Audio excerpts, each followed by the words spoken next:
Welcome everyone to this Super Formula fixed race at Long Beach, and well, I'm not racing in this one. I am commentating and spectating on this race. I said to you guys in the previous video that I did not enjoy my time at this circuit. Do most of the work. Push, push, push, or we'll lose this place. Bollocks. I never really do, and I'm more like holding on for dear life, and it's not an enjoyable experience for me. So I'm going to let these guys do the racing, and I'm going to sit back, commentate, and take in, no doubt, what will be an incident-packed race. So let's get into it. 17 cars in this top split Super Formula race. Let's see what occurs. Right, guys, here we go. Super Formula at Long Beach. I am so glad I'm watching this rather than actually lining up here. Good luck to everyone racing. Will they make it through to the first corner intact? Only seconds away from this race getting underway. Only a couple of cars yet to grid up, most likely starting from the pit lane. A smart decision in my opinion, because as we saw in my race, the one and only race I've done here this week, you join the track after the potential carnage down into the first corner. So we'll see if that is a 200 IQ move. So here we go. Engines are revving. It's lights on. And away they go. Oh, there's a non-starter there. There's a non-starter. And oh no, we've already got contact. Death before the first corner, but let's head up down to the first corner as there are a couple of guys starting in the pit lane there. That was all because of P2 not getting away and fumbling at their start there. There's someone here, David Blaine, the magician. Mr. Blaine, the magician, has no rear wing. Will it be able to perform some magic trick and make it reappear? No, doesn't look like it. So let's continue on with everyone ahead. Will there be any more crashes at the end of lap 1 here? We've already lost 3 drivers, it seems, from this race. As we can see there on the track map, a couple of them are in the pit lane. So we have Jean-Christophe Trehan in P1 at the moment, 5.4k, very quick driver I have seen. Harry in P2. Of course, the positions will update as they cross the start line. Daniel Souza in third. And is everyone going to make it through the hairpin intact here? Oh, there's a little bit of a contact there. Oh, and there's contact. There's contact. Ari here, or Ari, has made contact from that slight checkup from one of the cars. I think it might have been Connor. Slightly checked up there, and then it was a bit of a domino effect. Connor here, unfortunately, well, Connor Murray, that is, not Connor Pearson, has, well, as you can see, some severe damage. But as I've seen in this race this week thus far, losing your front wing isn't actually the be-all and end-all at this circuit. But Ari, well, yeah, he's a little bit more damaged than Connor is. So Rudy here started from the pit lane. So let's see what else there is. Oh, a little bit of a lock-up there. Oh, there is. There's a bit of a lock-up there. Bit of a issue for Michael, it seems. Well, maybe it was, I don't know who's lost positions there. Let's keep an eye on this battle, though, as Dan is going for the move with the front wingless Gonzalo there. Is there going to be any more contact? We see it at the hairpin last time around in the last corner. Oh, Michael nearly gets rammed into the back of again by Connor as we see Gonzalo head into the pit lane. So Connor here continuing on with his pusher past Connor Murray, that is, with no front wing. We'll see how he gets on as there is a potential move.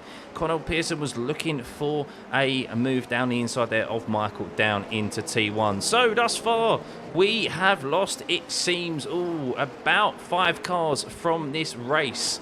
Maybe just less than that. So we'll stay on board with this battle though, as Connor and Michael here are the closest on circuit at the moment. I'll tell you what, actually, we are going to head up the track just a little bit to Byron because he is chasing down Daniel here. Daniel, regular of the Super Formula Series. Let's see Oh, I heard contact. I heard contact. Chad there, I think, has just hit the barrier. I think, well, the wall at least. Oh, yes, he's definitely was smoking a bit, and that's really put him a little bit out of shape. We'll see how he gets on. Seems to have recovered quite nicely. Thankfully, no one was, well, for him anyway, no one was close enough to really capitalise on that mistake. Ari, a trooper, is out there. He is back out. So we actually haven't lost 5 cars. We've lost 3 from this race. Ari is lap though, and yeah, is gonna stick this out to the end, guys, like a trooper. So let's stay on board with Byron. They're definitely the closest at the moment on circuit. So Byron really chasing down Daniel. Is he going to use push to pass here? I think he used it maybe last lap around. So I think he's just going to have to rely on the slipstream here. Of course, any move and overtake at... oh, I just heard...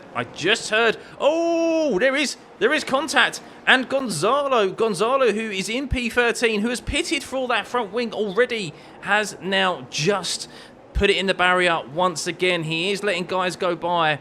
So that is on his outlap. Gonzalo has lost it once again, and he is making another pit stop. He's second already. So we'll have a look at the incidents at the end of this race, because we have missed a few and haven't been on board with them as we have been watching this race. But there's a move going on here as we see Dan is being overtaken by Michael, as Michael sends it up the inside. It's all clean, and Connor nearly goes into the back of Dan here. Very, very close between the 3 of them. And, well, Dan sensibly has just let Connor go by. Maybe not feeling that confident around Long Beach. Understandable. I know how he feels. And Connor is continuing his attack on Michael. Oh, so in this furore that we just saw there, Daniel has lost a position to Byron in this lap. So unfortunately, in that... nearly crashed there, and that overtake.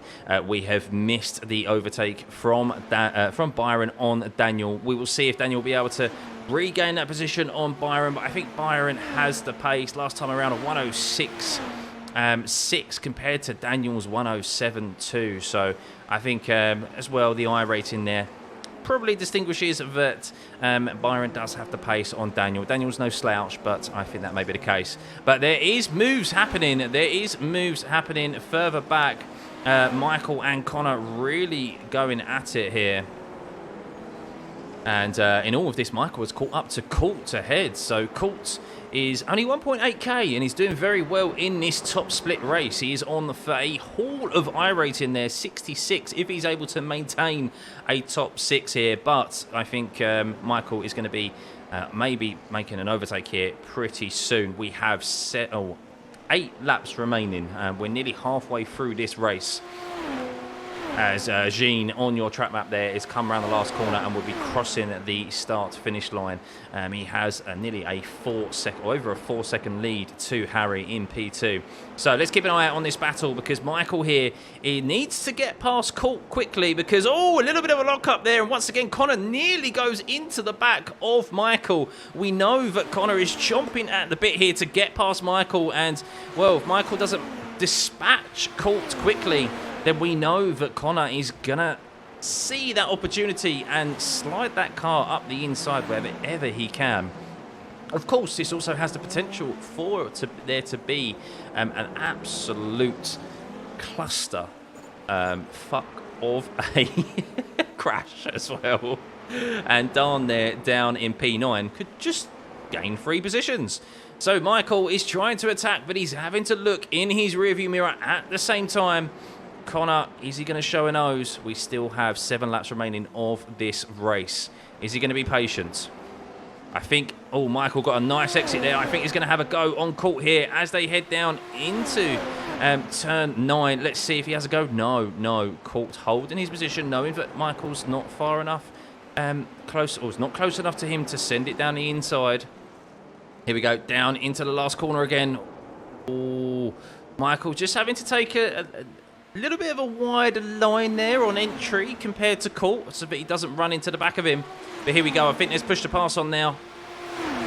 I think Michael has pushed the pass on. Here goes a move as Colt goes defensive to the inside. Smart decision make Michael go round the outside there, and Michael not brave enough to stick it round the outside there with the barrier very, very close on that outside of turn one there. And yes, Connor all the while just being patient, holding on to this. This is definitely the closest battle on at the moment. And well, Michael there's got a bit of a sluggish exit, and Connor looking for the move there, really got under the rear wing of Michael. And well, this is just benefiting Colt. Colt wants these guys to fight. The longer they fight it out, the more potential there is for there to be an incident between those two, and also to give Colt some breathing space so that he doesn't have to worry about the attack of Michael. But Michael does seem to be getting a great exit out of turn 8 down that back straight, and if he times it right, he should be able to get Colt down into that corner.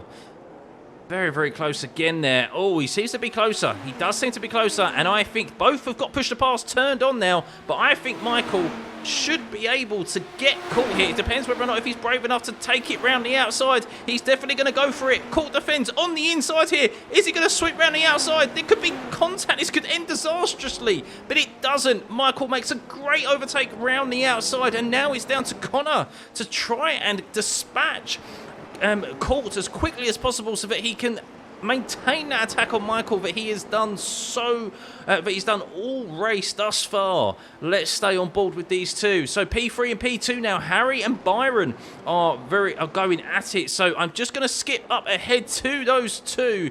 We have Harry here, who is going to be defending now from Byron, who does seem to be getting a move on. 106 dead last time around for Byron. Let's see, as he comes across the start-finish line, has he improved? A 106.0. So he's only just slower than the fastest lap set by Jean last time around. We'll go on board with the fighting pack as we see Connor, just as we join here, Connor goes side by side and move down into the last corner on Colt and has pushed the pass, and he's going to be able to take that position before they get down into the first corner. A brave move there by Connor into the last corner there. Could have ended so badly. I feel like any corner at Long Beach could just be disastrous. You're always holding your breath whenever you go for an overtake here, but the last corner in particular was a very, very good move there. Just joined them at the right time. So yes, that's going to make Connor now under a second to Michael. He's going to be wanting to chase him down and get that top 6 position. So we're joining up ahead, and this is P2 and P3. Byron's got a great exit out of the last corner. He has pushed a pass turned on. I think he's going to have the move here. Harry needs to defend to the inside, and he doesn't. He leaves the door open for Byron to swoop up the inside and make an easy overtake down into the first corner. Is Harry going to make a move here, or is he going to play smart and just be patient, or is he just accepting the fact that he's not the quicker man here today, and a top 3 would be a great result for him? There is nearly a 5-second gap between Harry and Daniel in P4, so maybe Harry's just thinking about the long game, thinking about the gains, because a P3 in top split is nothing to scoff at, only to be beaten by a 5.4k iRating driver and 4.3k. So we'll see. There are 3 laps remaining. Let's see what this race still has in store for us. So with 3 laps remaining, guys, we have 2 real interesting battles on circuit at the moment. For P4, we have Daniel being caught by Chad. 4.6k in P5. He is setting the timing sheets alight for himself. A 105.9 now. Second fastest on track, only to P1. I think it's only a matter of time before he catches Daniel here. Maybe it was a pusher pass assisted last time around. And then, of course, we have the battle that has been going on all race between Michael and Connor. 0.6 seconds separated between the two. Will Connor be able to have an opportunity and be able to secure a top 6 on Michael? Michael is not feeling comfortable right now. I imagine he's probably thinking, just give me a breather, Connor. Please, you've been on my rear wing all race. And it looks like Connor is not letting him go. So as we move up ahead, we can see Daniel here. The gap has dramatically closed between Daniel as he goes a little bit. Look like he lost looks like the rear stepped out a little bit there through the carousel into the last corner. And I think that's definitely compromised his exit there. with Chad, but I think Chad is just far enough back there. But Daniel is able to hold on to the position with only 1 lap remaining after this, down into T1. Is Chad holding all of his push to pass for the remaining of this race? We will see, of course. Push to pass, a key factor here in the Super Formula Series. Not so much of a key factor and as effective at a short circuit like Long Beach. But we're going to stay on board with these two. It is very close, of course, between P6 and P7 and P8 and P9. I don't know where to look, guys. I'm going to focus here at the moment because Chad, if he gets a good exit here out of turn 8, he should have an opportunity to overtake Daniel here as Daniel goes defensive. Smart decision there. He only needs to really place the car correctly. Obviously, last time around, he got a little bit loose through the carousel. Is Chad going to be brave and try and send it down the inside of the last corner?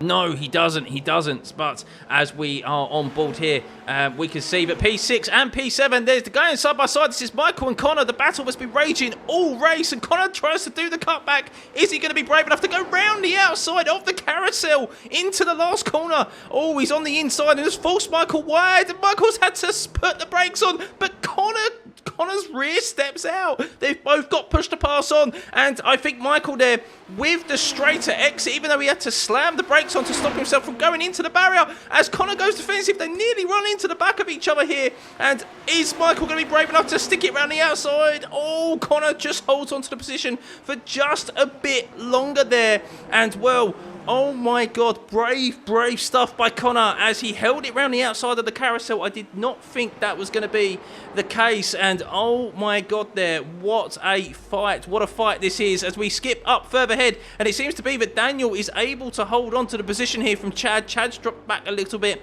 I think there was some choice words maybe said on voice chat. So we'll have a look at that incident at the end of this race as Daniel is going to maintain a P4 as our winner, Jean, has already crossed the line, or Jean. Byron is in second, Harry is in third.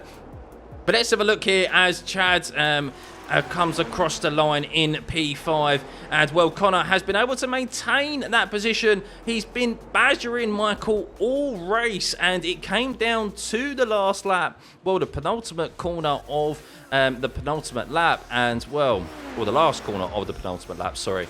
And Connor has gained himself a nice amount of iRacing there in top split. Beating Michael. What a fight that was. Do you know what? I did not expect to see that good a racing at Long Beach this week. I'm still not ashamed that I didn't sign up for this race. But yeah, what a race, guys. What a race there. Of course, Long Beach didn't let us down with some incidents at the first, before the first corner even. And of course, there were some incidents sprinkled throughout that race. But some good racing between the guys there. Really enjoyed that. Let's go break down those incidents.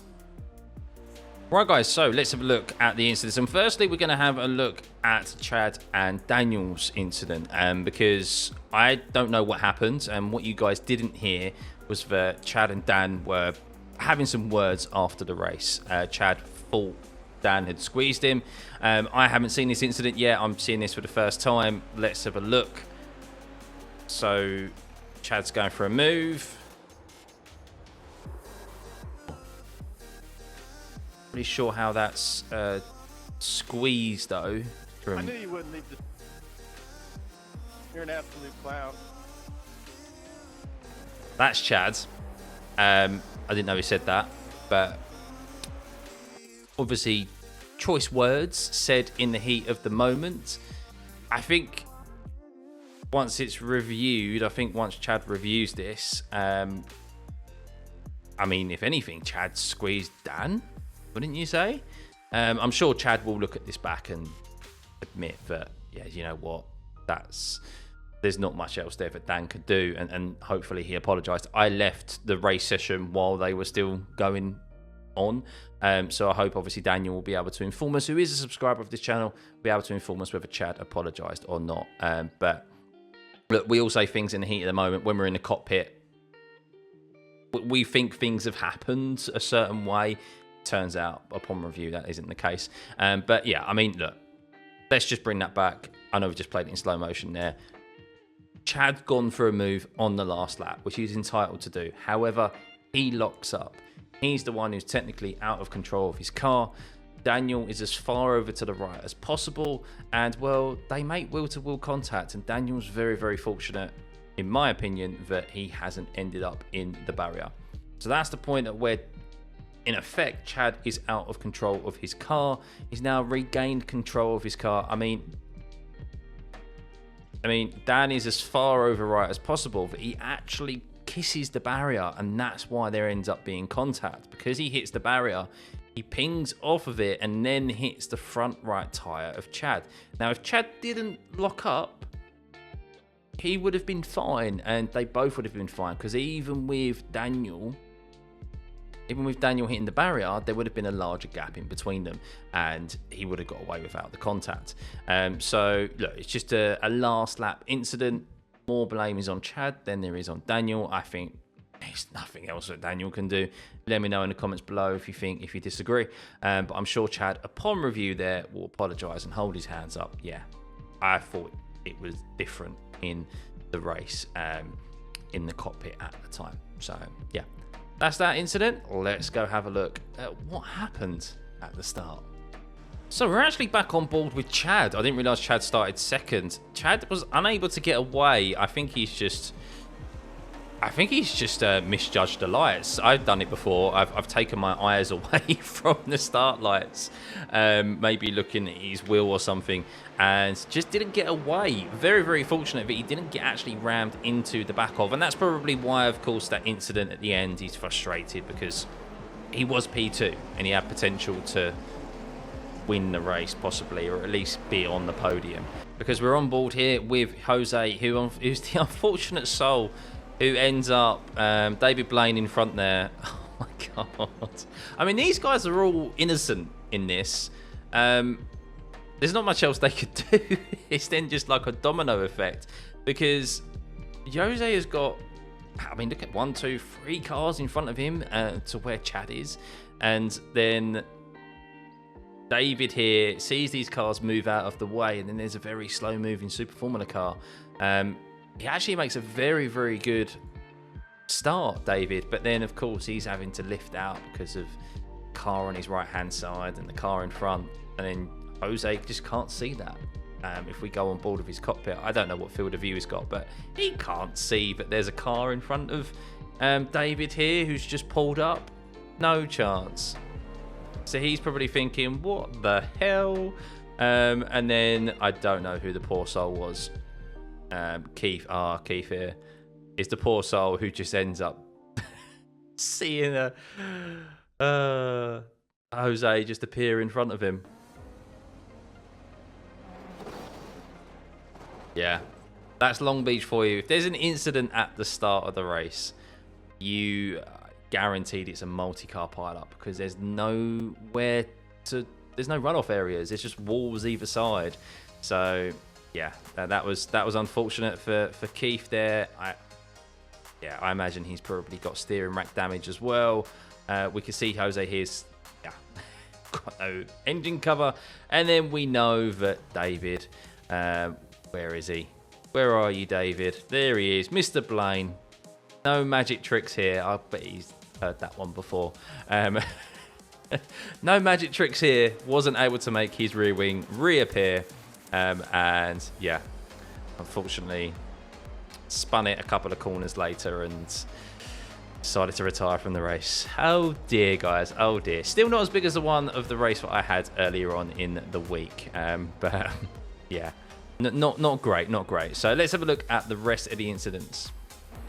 So there was this one into the last corner where we saw that kind of concertina effect here that happens so often. As you can see, just once again, innocent parties. Is it the worst corner in iRacing? Or just in racing in general, Long Beach? Definitely got to be top 3, isn't it? Definitely got to be top 3. But you can see here that it's actually Michael who has the lockup. I mean, you can actually see it starts.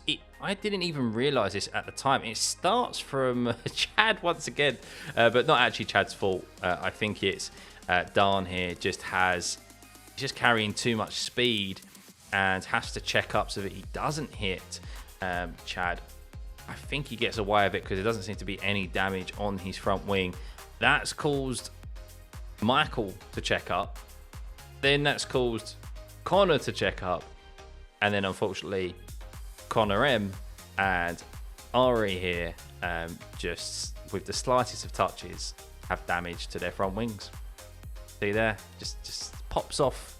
Just both of their cars pop off from the most innocuous of touches, really, if you think about it. It's a real shame that they both picked up damage like that. I mean, Ari's there. I mean, wow.